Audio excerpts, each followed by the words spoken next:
Assalamualaikum warahmatullahi wabarakatuh. Terima kasih teman-teman masih setia di channel Richa Kusmaini Channel yang beberapa tahun ke belakang membahas tentang kisah nyata keajaiban sedekah.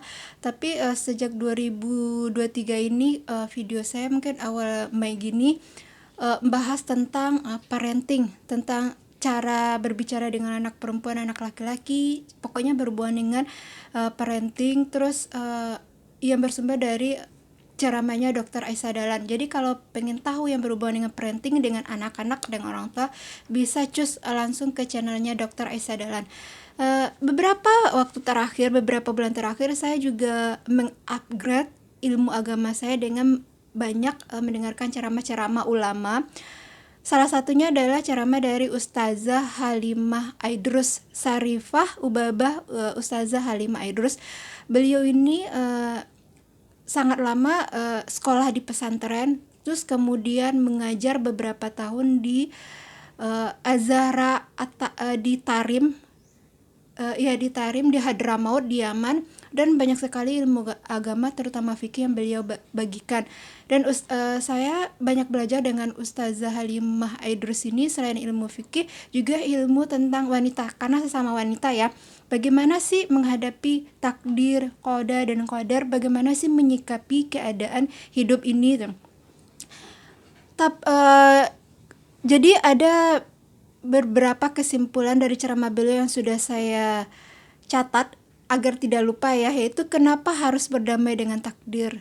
Itu penting banget. Tapi kali ini saya tidak membagikan itu, saya membagikan yang mudah, yang simpel, yang diterima sama teman-teman semua, termasuk saya.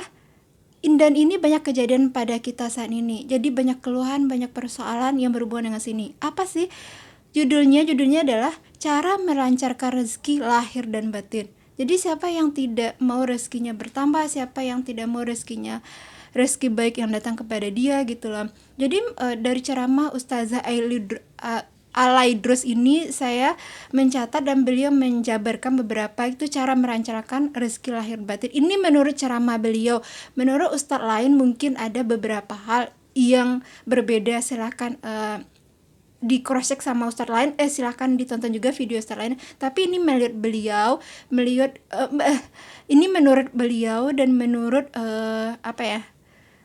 pengalamannya dan guru-guru beliau juga. Jadi kalau tidak sama dengan ustadz yang lain tidak apa-apa. Yang pertama adalah Ustazah Halimah Alaidrus ini menganjurkan bagaimana sih cara melancarkan rezeki lahir batin ini. Yang pertama yang harus dilakukan adalah sedekah setiap hari. Nah ini nih, sedekah setiap hari. Sedekah setiap hari itu dalam bentuk apa dan jumlahnya berapa? Bertanya-tanya ya, kenapa harus sedekah setiap hari?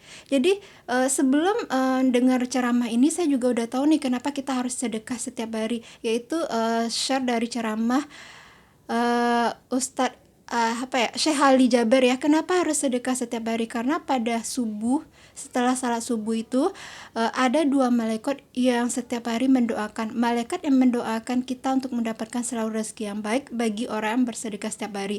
Dan ada juga malaikat yang mendoakan agar kita dilaknat karena kikir bersedekah. Jadi setiap hari tuh didoain. Jadi pentingnya sedekah setiap hari.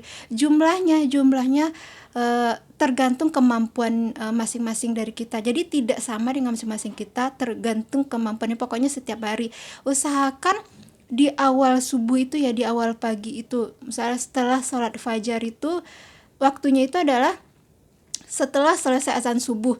Baik itu sedekah kita langsung masuk ke kotak infak di masjid, kita kasih ke orang lain, kita tabung dulu di rumah. Jadi kalau udah misalnya 1 minggu, 1 bulan kita setor ke orang yang membutuhkan, itu nggak apa-apa. Yang penting rutin setiap hari.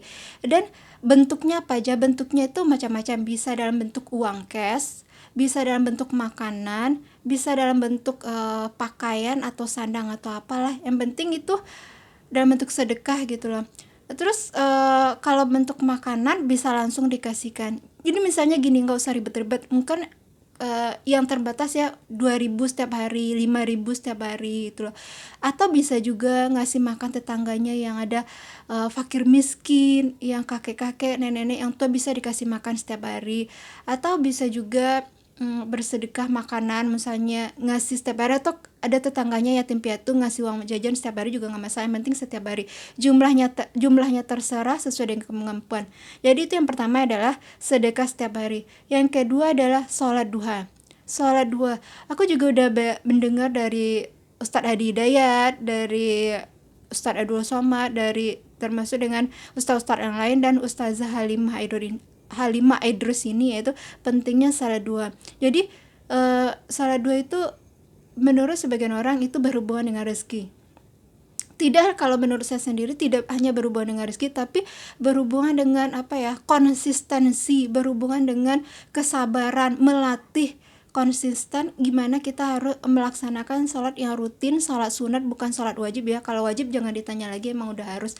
Sholat sunat yang harus dilakukan setiap hari, dan ini manfaatnya benar-benar besar sekali. Banyak yang sudah mengalami, termasuk saya juga. Terus kata Ustazah Halimah ini, yaitu Halimah Alaidurs ini, mohon maaf ya agak kelibet-kelibet bacanya.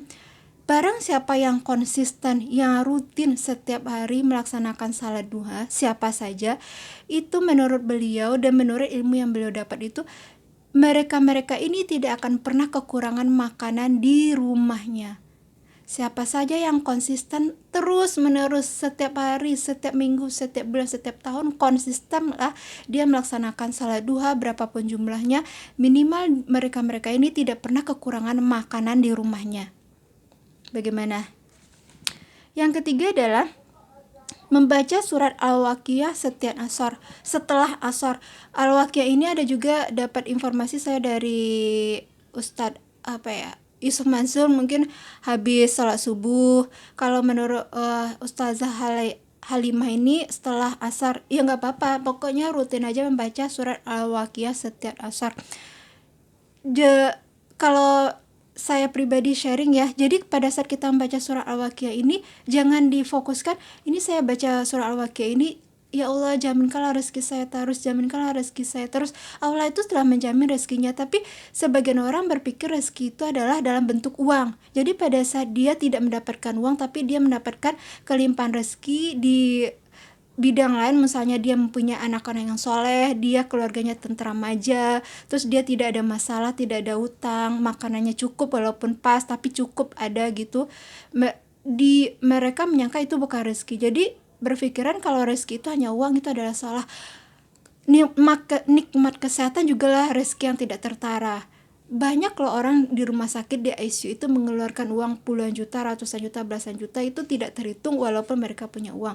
Dan sementara mereka yang hidupnya kelihatannya pas-pasan, tidak pernah sakit, itu mana rezeki yang lebih nikmat menurut teman-teman? Share di kolom komentar ya. Yang keempat adalah membaca istighfar antara salat fajar dan salat subuh. Jadi membaca istighfar antara salat fajar dan salat subuh, mungkin ini juga barengan dengan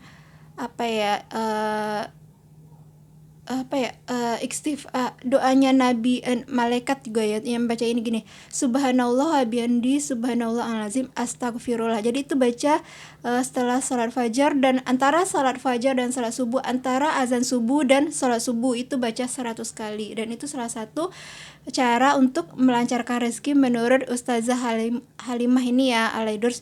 Yang kelima adalah setiap masuk rumah baca salam, setelah baca salam baca surat Al-Ikhlas. Al-Ikhlas itu yang Qul huwallahu ahad itu ya.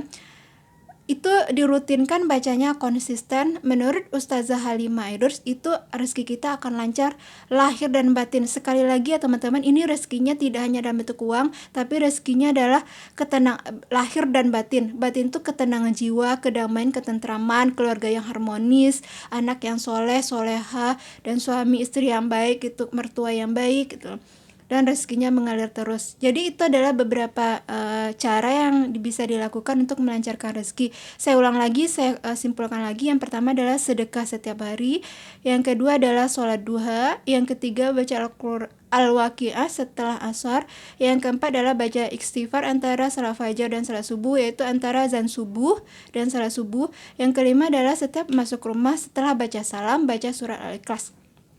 Dan teman-teman coba diamalkan, nanti bisa share di kolom komentar, misalnya setelah diamalkan seminggu, sebulan, gimana hasilnya.